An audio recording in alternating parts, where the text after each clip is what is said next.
Hello, everyone. This is Daniel Giamario for the monthly video blog, and I'm here joined by Lizzie Moon, a member of our council, who has really helped out a lot here in creating some great slides, as we're going to be covering a lot of things about the United States here. And now, for those of you who have been following what I have been producing for the last 3 or 4 years, I've done a lot of videos and written several long articles on the United States chart. And so this is our update on this, and the amount of stuff that I've discovered and that we've discovered together here is really off the charts. And in fact, we're going to be sharing with you a lot of charts just so you know what is at stake here. So this is the title. We can go to the title slide.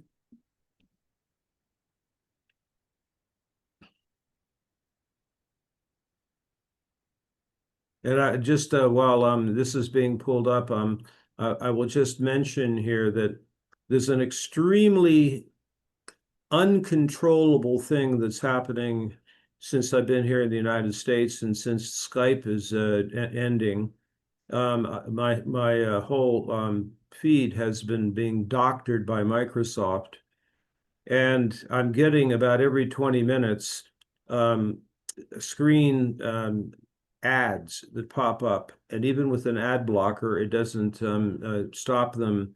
And it usually takes me about 10 seconds to go through 7 screens before I can come back to the main page. And this can happen at any time. So if you find me being, probably saying something that I will make sure that it's not something I say in case there's any children watching. That's Lizzie will just entertain you for a few moments while I try to fix the situation. All right. The United States chart update, fate or destiny. Now, it turns out that often, just like a lot of things in the current use of language, words are used interchangeably. I'm using them in very different ways. And if you can go to that next slide, I'll try to explain what I mean. As I look at it, fate, and this is, by the way, Wikipedia, what it says about it, the development of events beyond a person's control, regarded as determined by a supernatural power. My own sense of it is that it's the ancient understanding that it's more like karma, that the ancients would have referred to as your allotment or your lot, your apportionment, and everyone will have that as part of what they come into the life with. But I'm looking at destiny in a very different way, as something possible and connected to a noble purpose if chosen. So I look at destiny more as what a person's or a country's highest potential is. The very thing that those of us in our school do when you get a reading from one of us, which is to look at what is the actual possibility of that soul in the current life? What is the intended purpose of a soul in the current life? And so we're applying that same logic here to the United States chart. So just so you're clear that I'm not using these words in a as if they're the same thing, So if we don't know whether the United States of America, in its original intention, will achieve the vision of the founders, or whether it will find itself, how do we put it, stuck, like that old expression, you've made your bed and now you have to lie in it, that kind of thing. So we'll look at all these remarkable charts here, and so you can at least get a sense of what's going on. Let's look at the the U.S. chart, and I'll just make a few comments about why we're using this particular chart. So I do use this slightly rectified version of the Sibley chart. And from one of the reasons I use this one is because it was rectified by Dane Ridjar. And while there are other astrologers that use different charts, this is the one most commonly used, with maybe just 1 degree different as far as what the rising sign is Sagittarius rising. It turns out that Ridjar's own personal chart had that same degree rising with an Aquarius moon. It's another reason why I like to use his rectification. There's also some speculation that the chart was backdated esoterically to be this chart. And that's part of that whole speculation that there were 2 different branches of Freemasonry, and the American founders, most of whom were Freemasons, were a breakaway group from the Illuminati version of the European branch of Freemasonry. In fact, they actually wrote things warning that that other branch was trying to interfere.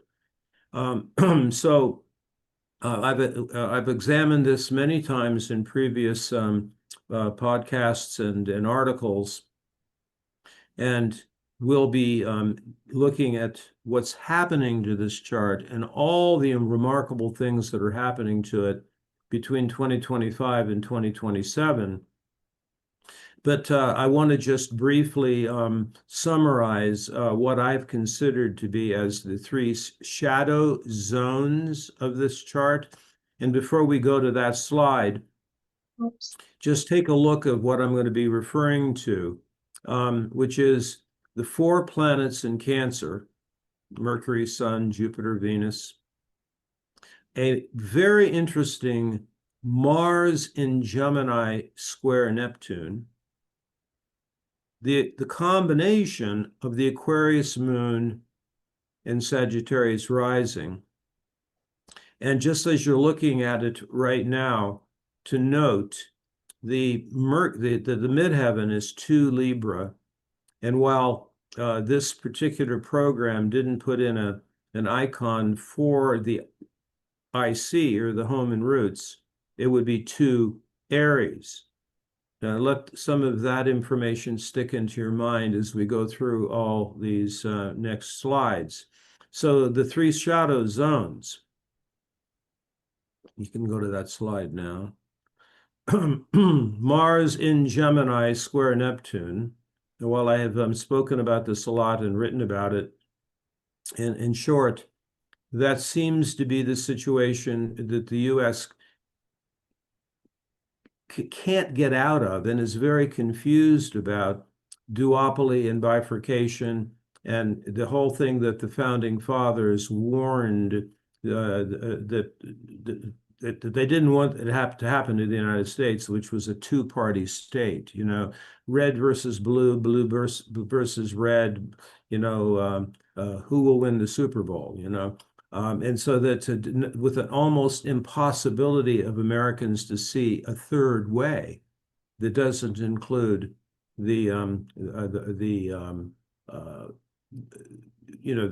just 2, and actually the United States chart had been for a few years in a Neptune opposition that was very much amplifying the square, the original Mars in Gemini square.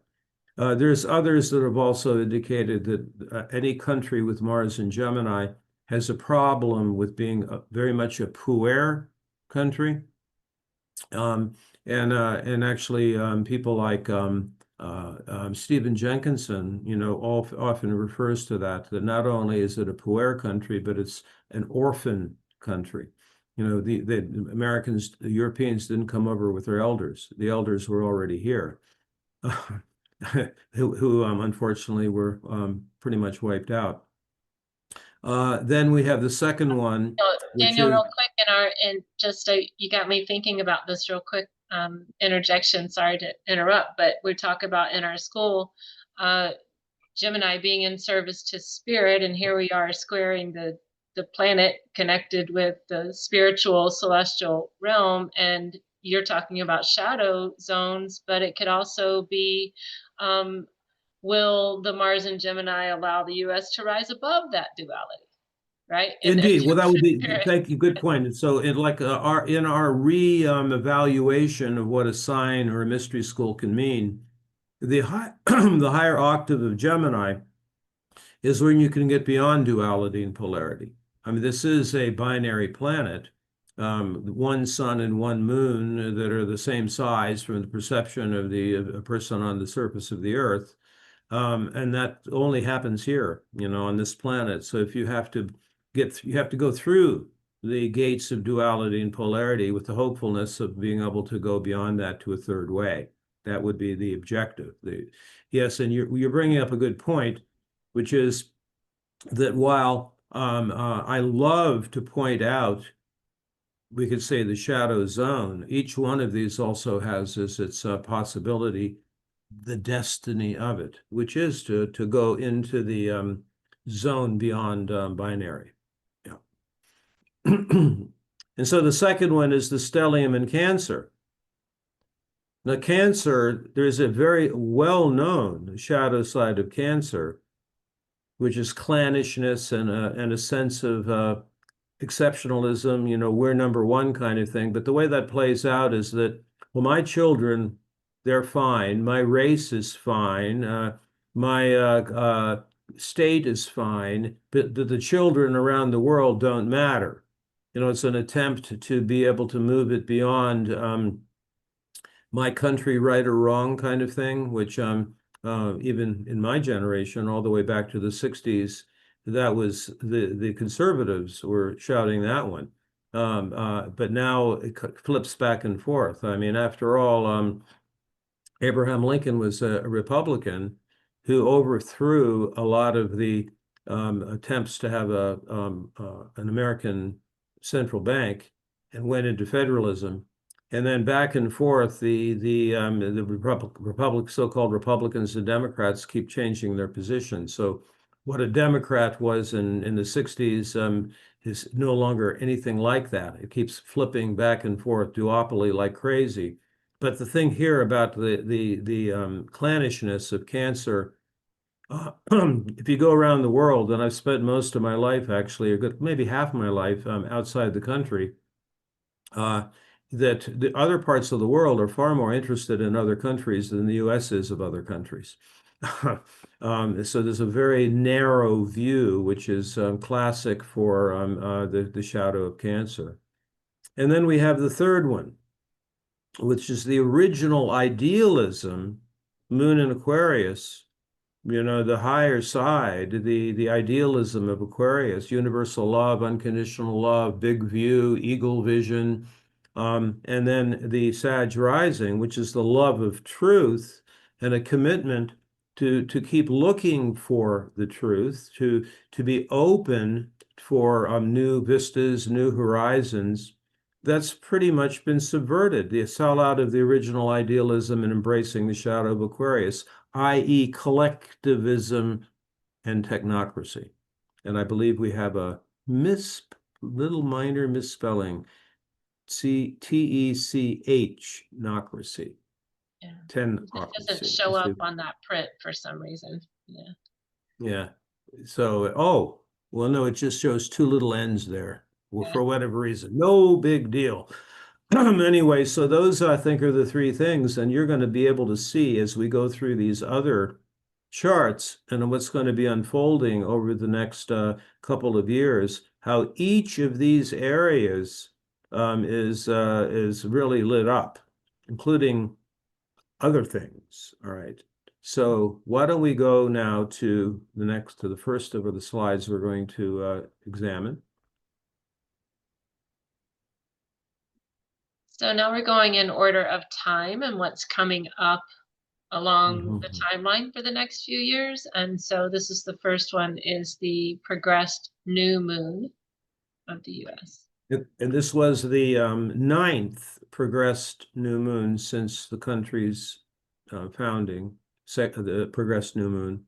And what I found, and each time it happens, it moves ahead in signs. So this one was from last year, and I just find it very interesting that it was in the sign of Pisces.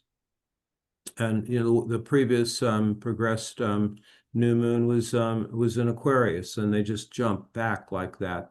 And next year, the progressed new moon will be in Aries. I don't think we put that one in, but that just as we explore this, there's going to be even more insights that come in. But I think it's really intriguing that the progressed new moon being in Pisces and considering so much that has been happening over the last 6 or 9 months with the final passage of Neptune through Pisces and all that stuff happening around the March equinox and soon after that, where Pisces was shifting into Aries. The progressed new moon I find to be where you can have a seed point. It's like a seed point for, in a sense, the next year for a country. And so this is a Pisces seed point from last year. And actually, the next progressed, so it wouldn't be next year, actually. Or would it? Yes, it would be. Back to the drawing board. We need to put that one in also. The progressed new moon next year, considering what we're going to be looking at here. So this is like a seed point that's led up to kind of where we are now. Okay, continuing.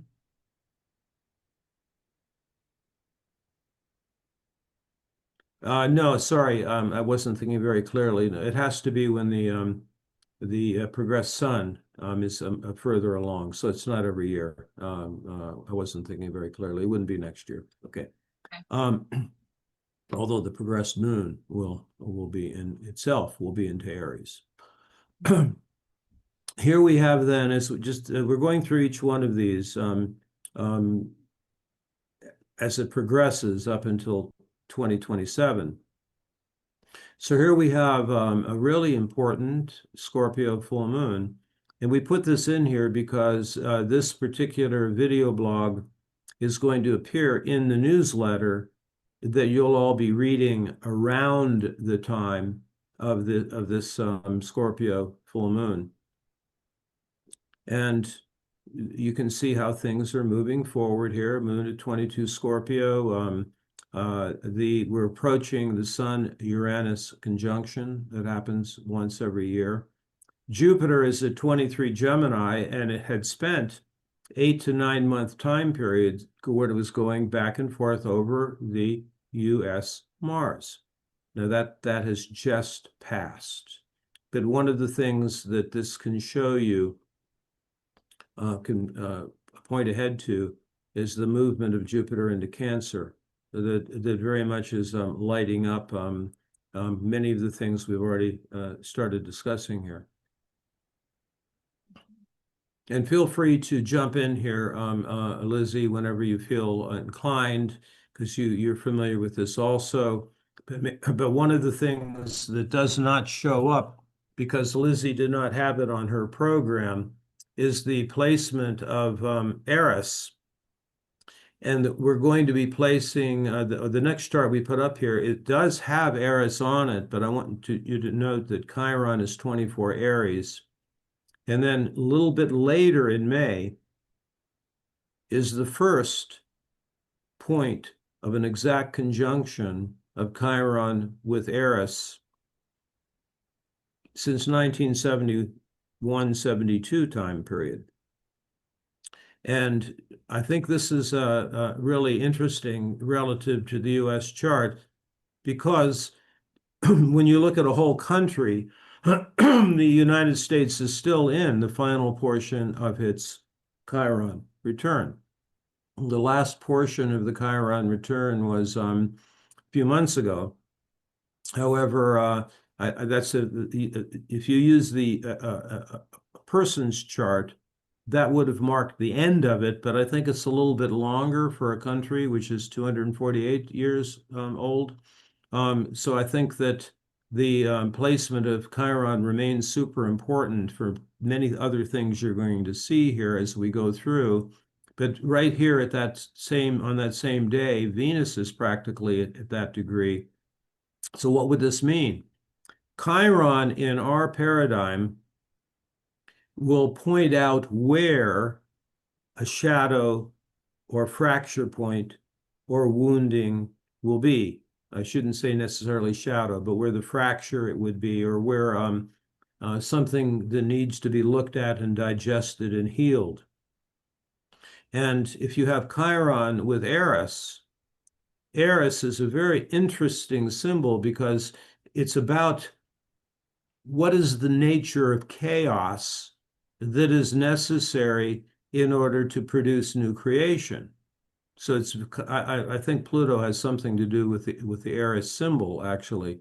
So I wrote a whole ramblings on this issue about chaos is necessary to create something new. Like if you go all the way back to pre-patriarchal Greece, the original philosophy had to do with out of chaos comes the world. The motto of the Freemasonry is out of chaos order, but they want chaos so they can impose the order they want.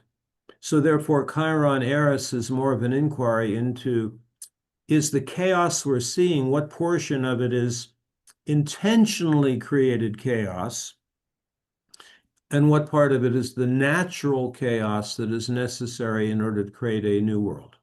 And so this is heating up, we could say, as we go through May, just prior to the entrance of Jupiter into Cancer. This is also a new moon seed point here. There's a lot going on here in Gemini. Of all things, it's the Gemini new moon, right? Yes. And that's, again, bringing in that Gemini theme that is so powerful on the United States chart. Mercury also in Gemini. This kind of reminds me of, to me, one of the best known cinematic examples of intentional chaos just because a person gets off on it is in that trilogy of Batman movies, the Joker. Now that's a Joker that loves intentionally creating chaos because he gets off on it. And that's at that point in that movie where sort of the ultimate Aries figure, a Plutonian Aries figure, the Batman who says, the Joker cannot win. So, but I think this has to do with intentional chaos rather than the necessity of chaos to come in to create something new. So this is the whole inquiry here regarding this chart, but this is going to continue well into 2026. And if we look at the Kali Yuga material, which is that right at the end of Kali Yuga, which was March equinox of 2025, that doesn't mean we go immediately into a golden age. It isn't a moving up in consciousness for those whose hearts are open, their minds are connected to spirit and soul, the intuitive and the imaginative are awake. Yes, there's a raising of awareness. However, the most important thing that happens at the end of Kali Yuga is the conflagration necessary to compost the deepest descent of spirit into matter, hence the world of the most extreme materialism that could ever exist. So it looks to me like the next few months, next few years, I occasionally will have people ask me, is it going to slow down? Is it going to get better? And so on. And certainly not going to go back to the way it was before. I mean, that's over.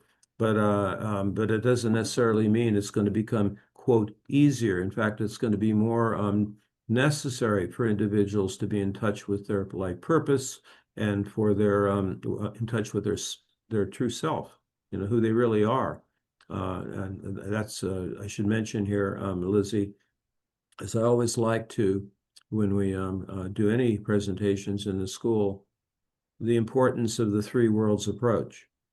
That on the celestial level, all is well, the universe is unfolding as it should. From the underworld perspective, annihilation can happen at any instant, and we can't be attached to anything externally. And then the middle world, which is to keep awake. All kinds of possibilities are inherent to make the world work for everyone. And yet at the same time, we can't turn away from the destruction of the oceans, the depletion of the soil, the poisoning of the atmosphere, what Catherine Austin Fitts refers to as the great poisoning.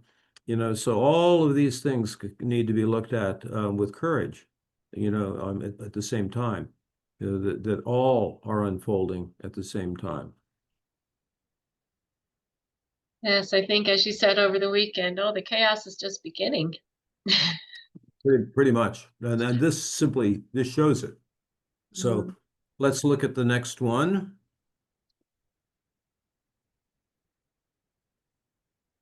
So this is Neptune conjunct the IC. So again, here's the US chart inside. And the IC isn't shown, but it's right here at 207 Aries. And here's Neptune conjuncting.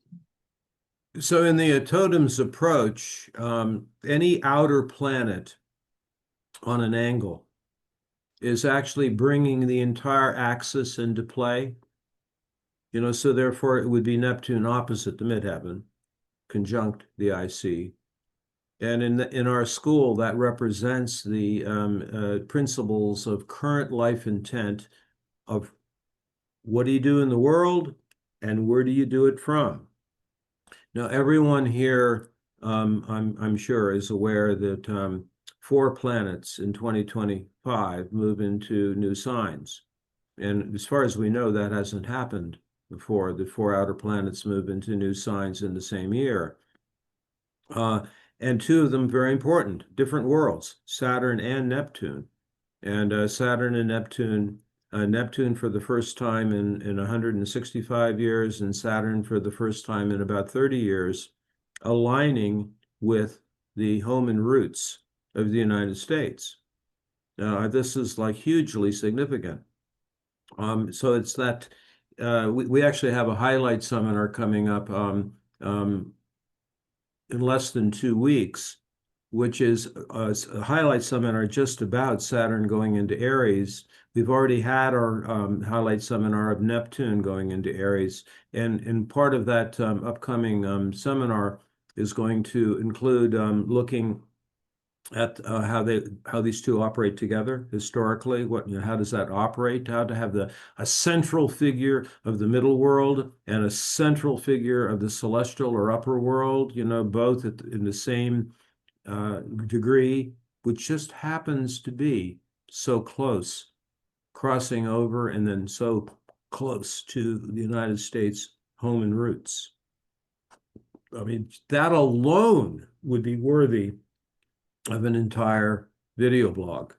And so this is coming up on June 20th, the Neptune conjuncting the USIC. Saturn almost comes up to it, just a few minutes away from exactness, but that begins long cycles. I mean, if we apply the same logic as we use to a person's chart, this begins about 1 year and 3/4 time frame of the Neptune at the IC and about a 9-month time period of Saturn on the IC, extending well into 2026.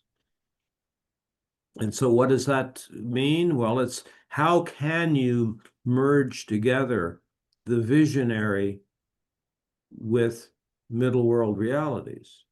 And if Saturn tries to, quote, win, Neptune has an equal, if not a greater power, quite frankly, and it can get very confused. If Neptune dominates, well, then Saturn is going to be quite confused, okay? So it's how do you put the two of them together? Where you have the vision and you have the reality principle of what actually is the operating manual of third dimensional reality. I mean, both of those, and that has to change, of course. I mean, we've done we have a whole 10-part seminar on Saturn the Liberator, about if Saturn can actually be seen not as a patriarchal judge, but as simply an operating manual about how things work in the third dimensional reality. So there's definitely a lot of hope in that thing. Just as a preview, I just discovered recently to what extent the Saturn-Neptune conjunction has a relationship with the Soviet Union and with Russia. Because the Saturn-Neptune conjunction of 1917 was the Bolshevik Revolution. Then actually in 1952, 1953, which was a previous Saturn-Neptune conjunction, included the death of Stalin and the birth of Putin, which is very interesting. And then also the one after that was at the time period where the Iron Curtain came down. Wow. In the 80s. Yeah. So I'm that'll be listening. something we explore. I think we mentioned that. In fact, you're doing that one with me, so that'll be a fun one to do some more research on before we get to that one. Okay, Okay, let's I go like the to. word fun because I'm listening too because it's quite personal. This is my IC point as well. So I'm like conjunct with the USIC, so fun times. Oh, by the way, don't. Yeah, that's why you're perfect for it. Before you go to the next one, I just wanted I just remembered about this.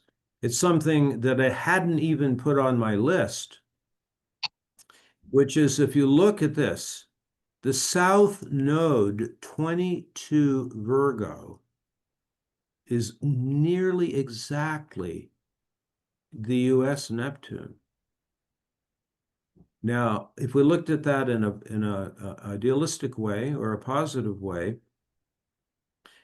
maybe the confusion around binary duopoly could finally start to hold sway.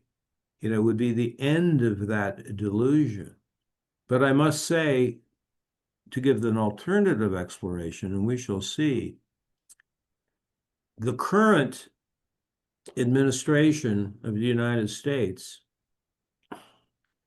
is basically believing they're at the point of eliminating duopoly by creating a technocratic oligarch so no more duopoly. Let's eliminate anything. In fact, Donald Trump said that you may not ever have to vote again.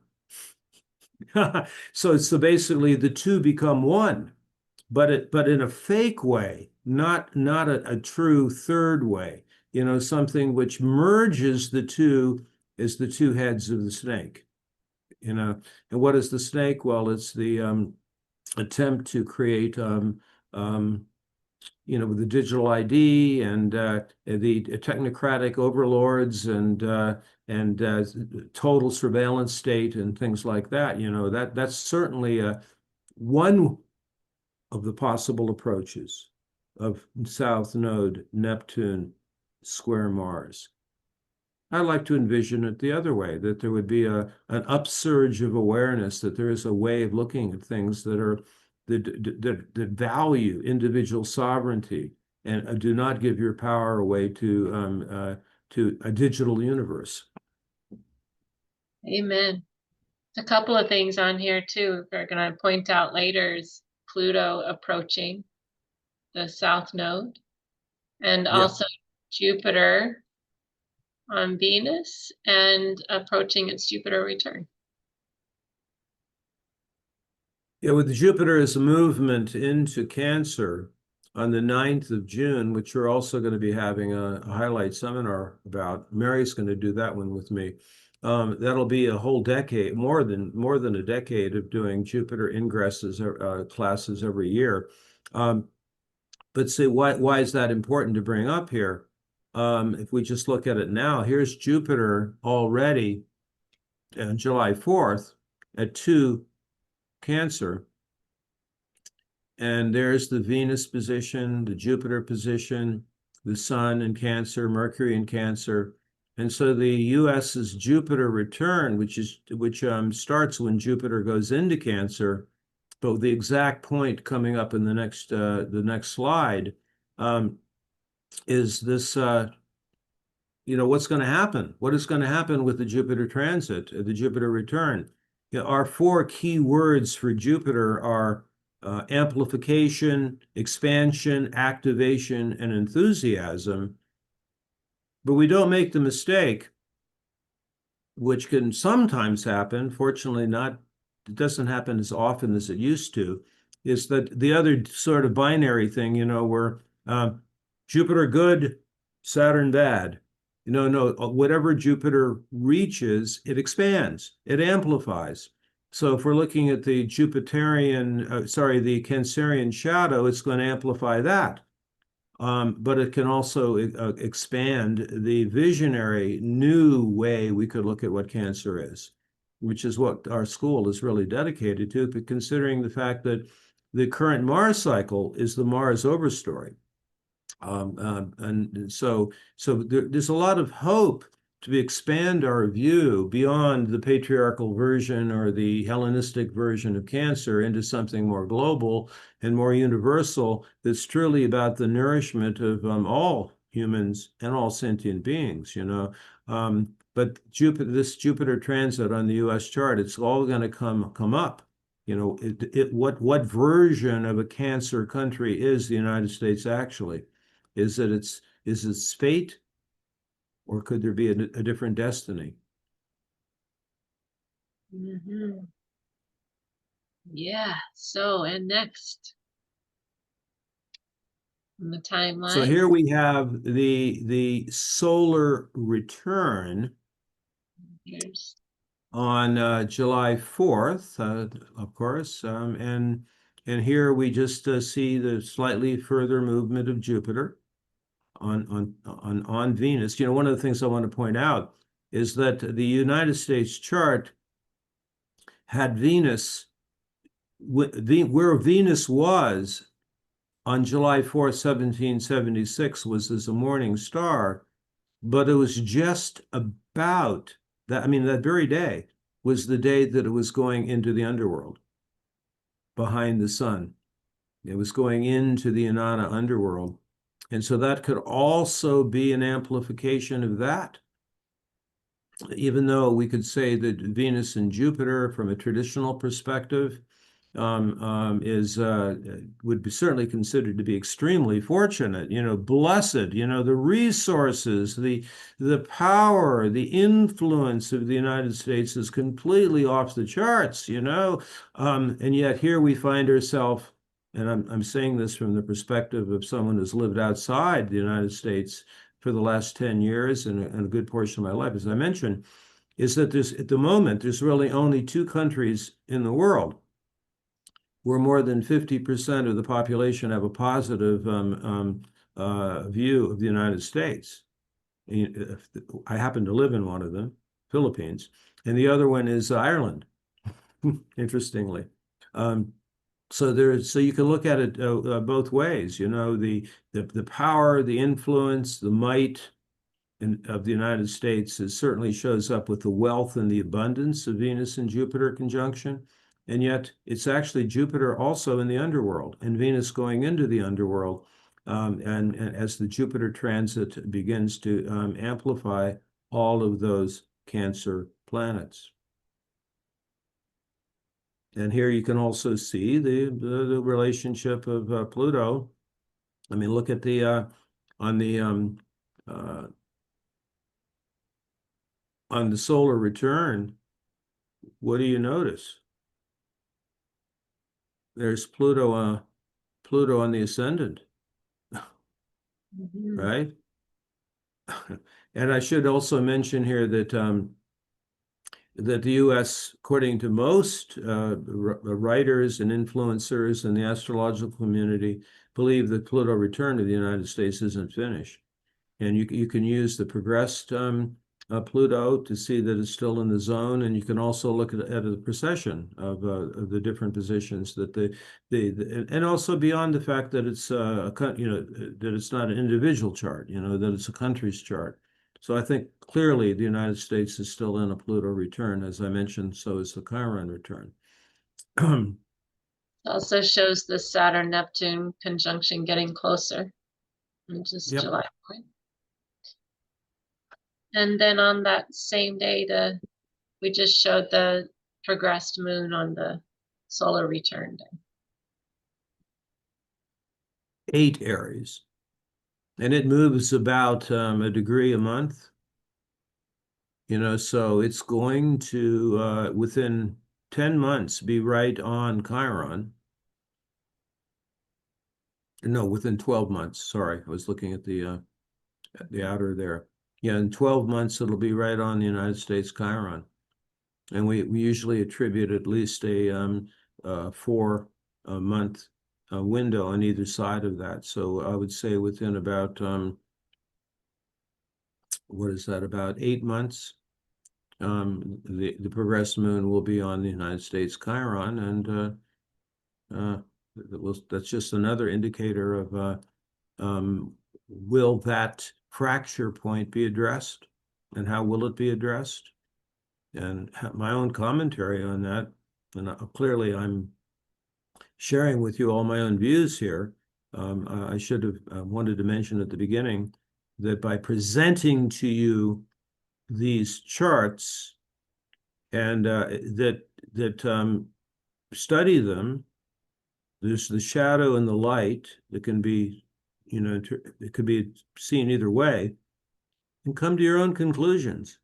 Don't trust exactly what I'm saying. Come to your own conclusions, but it's part of my job to point out what's actually here, and to not sugarcoat it. Okay.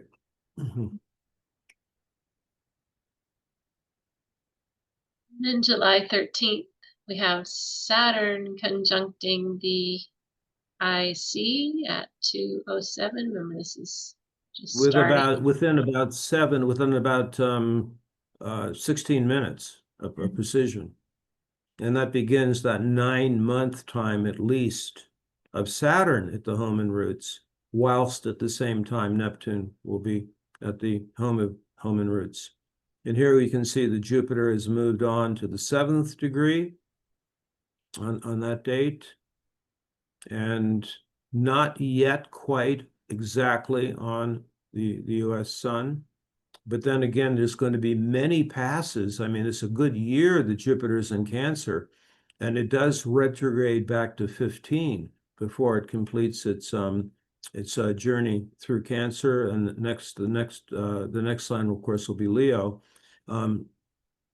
Beginning in next summer, late June, I believe, of 2026, that's when Jupiter will cross into Leo and will be on the North Node. Very interestingly, at around the same time that Pluto will be on the South Node. And also Uranus just crossed into Gemini here. Yes. Not too long before that. Okay. And next is August 8th, Jupiter conjunct US Sun. And that there'll only be this one exact conjunction because Jupiter is moving pretty fast through Cancer, then it retrogrades back to the 15th degree. But then again, the Jupiter returns last the entire time in Cancer, so that's going to be pretty close later when it will be at 15, stationed at 15 for a couple of months early next year. And then also we're noticing here that that's also the time period where Venus will come up to very close to where the natal position was, and it's the kind of the recreation of the original Venus-Jupiter conjunction, happening in August. Again, is it going to be the amplification of the wealth and abundance that's not command, control, and materialism, or the expansion of hearts, the expansion of nourishment, the expansion of caring about the needs of those who are, you know what, clients, children, students. You know, we'll see. I mean, based on one way you could look at it, is that if it's the shadow expression, it's going to be kind of a scary summer, you know. It could be actually the exact opposite, you know, the lack of supplies, the lack of, you know, what's happening right now with the shutting down of the shipping lines and that kind of thing. But maybe it will also produce the situation where once again people will, like it happened in the 1930s, victory gardens, you know, small communities coming together to take care of themselves. Yeah. Mm-hmm. Which is that's one thing that the cancer country America did in the 1930s. You know, they actually came together in small communities and recreated a country of abundance. We could also revision that, and or rather reanimate that as we move forward into 20 end of 2025 and 2026. That would be like the hope here. Mm-hmm. And again, notice the approach of Pluto to the south node. And now we've moved into 26. This is June 22nd, the U.S. Saturn opposition. Doesn't look like I got it quite exact, but that's the date I think it starts. About 7 years ago was the ninth, I believe it was the ninth Saturn return to the U.S. chart. And so this would be the ninth or 10th Saturn opposition. And Saturn oppositions can be a time of making brand new decisions. You know, on an individual chart, it symbolizes stages of maturation. It symbolizes things like marriages and divorces, career changes, but very much associated with the process of maturation. You know, on an individual chart, this first Saturn opposition is when a man or a woman, boy or girl, goes through puberty. So what would the ninth one of these be for a whole country? Certainly, it still would have some of the same intentions, you know, how to mature to the next level, but also how to know what isn't working any longer, which is another thing that has to do with Saturn oppositions. The list of things happening is just so overwhelming, and there's still way more to come here. And so you notice the opposition is happening very close to the June solstice. Yes. Again, Pluto approaching the south node, north node approaching the moon here, entering it. So, like a story unfolding. Okay. Next. And also Saturn at so the U.S. Okay, that's what's represented here. The ascendant 14 Libra. Well, that would just be the local. Okay, that shouldn't matter. That changes every 2 hours. Never mind. Mm-hmm. I'm just had that 14th degree of Libra on my mind there. Mm-hmm. The natal position. So the next one. Here it is. North node conjuncting the U.S. moon.